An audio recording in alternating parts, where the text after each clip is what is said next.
Hey everybody, Jeremy here. So I'm back with my Kymco Super 8 150X scooter, and today I wanted to talk about this universal windshield that I installed on it a little while ago, and just talk about that process, how easy it was to install, and basically how the windshield's been holding up for me so far. So I decided to get a windshield to put on the scooter because as we get into these colder months, you see like fall is here, so the leaves are starting to come down and everything is getting a little bit cooler. I decided that when I went riding around, I wanted something to help protect me from all that cold wind, really running into me and making things quite uncomfortable. So I was looking into a windshield since the scooter doesn't come with one. And I got this windshield from a place online called monsterscooterparts.com. And this particular windshield was really cheap and was affordable. Let me get you the exact price on this because it comes in 3 different sizes. This is the medium one, and the price on this was $27.98. They also have a small one for $24.99, and they have a large version for $29.98. And the way that you know how big of a windshield you need, what I recommend you do is go over to your scooter and just simply sit down on it and get yourself a tape measure and kind of measure from where your rear view mirror connects to the scooter, and then just measure up and then see approximately how tall it's going to be so that it can still kind of block the wind from really getting to your chest, but at the same time you need to be able to look over the windshield.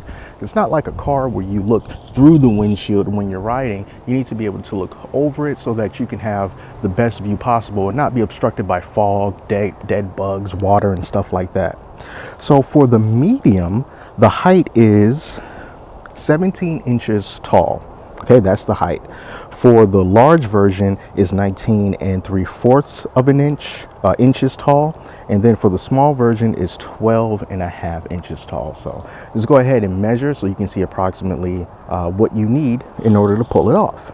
When I got this thing, it didn't come with any instructions, and chances are yours won't either. So what I had to do was go online. I looked up a YouTube video on how to install a universal scooter windshield, and it was pretty much the same process as this, but it was a little bit finicky since it is really inexpensive. I did have to do a little bit of work myself in order to get it set up just right, and there were some parts that didn't go on at all. Let's get a closer look and tell you what I'm talking about. So here's a rear look at the windshield, and inside the box it comes with a variety of little rubber parts. Some are like little small circles, and then some, as you can kind of see like on this side, are like these longer rubbery pieces, and it's just to give these metal rods something to slide down into and to kind of hold on so it's just not rubbing up against the plastic or the metal or whatever. And some of those little circle pieces, they didn't really fit on here. I couldn't figure out how to get them on and still be able to secure these nuts. And then also they were different sizes. Some had varying thicknesses, and it was just kind of weird. So I just went without those and just used the regular rubber parts here, and it seemed to work out just fine. Now, when you want to get this installed, you're probably going to have to take off your mirrors, and most scooters do come with a toolkit that allows you to take the mirrors off. Comes like with a little wrench or something, 11mm wrench maybe. And so all I had to do was just put that wrench there, unscrew this, take the whole mirror out, and then I was able to just take the windshield bracket piece, which is like right here, and just simply put that over it, and then I'm able to stick the mirror down into it and kind of just hold it in place once I screw that down. And then at that point it's just a matter of tightening up the various bolts and whatnot. Now, speaking of these bolts, these here, sometimes, as you can see, I can turn it. I still have to kind of tighten these up. Now, the thing about this is these bolts just simply control how tall the windshield is going to be. So you can see I have it down as far as I can get it, and even though there's still a little bit of a gap right there, there's nothing I can do about that because it's as far down as it can go before it starts hitting like the handlebars and like this piece here and everything.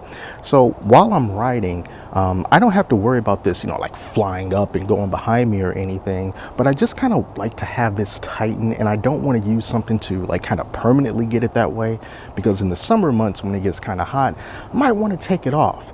So that's just something that I have to do occasionally, pretty much like every other time I ride, just kind of tighten those up right there. The most important bolts of all are going to be like this one right here. And then there's another bolt on the opposite side of this. And these are the two bolts that you definitely want to make sure are really nice and tight, because these are going to control whether the windshield can just fly forwards or backwards. Now, fortunately, these I never had to tighten. Once I got these on, they are on there good, and I can't take them off unless I use a wrench in order to take them off again. But this here, this here, this here, and this here, those are the two most important bolts that you can use. This right here is just regular plastic. It's not a really thick piece of plastic, but it's not extremely thin either. But I gotta tell you, it definitely does its job well. Another thing that I forgot to tell you about the installation process is these little stalks right here that connect to the bracket that goes where your mirrors are going to be.